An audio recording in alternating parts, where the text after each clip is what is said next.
Hey, Coop here. Welcome to 90-second recap, where I share a quick sports history lesson based on today's camp. It's August 31st, and I'm wearing a Tri-City Adams New Era 5950 purchased from USA Camp King and a Wonderboy Lumber Company t-shirt purchased from Baseballism. Washington State's Tri-Cities region hosted minor league ball for a quarter century from 1950 through 1974. While Roy Hobbs carved Wonderboy from a tree energized by a bolt of lightning, the entire Tri-Cities region was lit up by the Hanford site, the government's plutonium production facility, which made the material for the country's nuclear arsenal.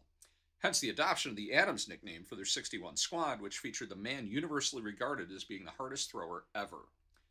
On this date in 1957, first year pro Steve Dalkowski put up a pitching line, which would sadly be all too typical of his career. In a 9-8 loss, the 18-year-old Kingsport Orioles hurler struck out 24, walked 18, plunked 4, and threw 6 consecutive wild pitches. Steve unfortunately didn't have the psychological makeup to match his $1 million arm. Today we'd likely assess him as having had a learning disability, but back then there were no such sensitivities.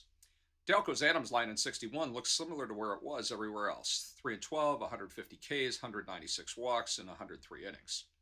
An alcoholic, he drifted into itinerant migrant work after his baseball career before his sister was able to coax him home to Connecticut, where he passed away from the effects of alcohol-induced dementia in 2020.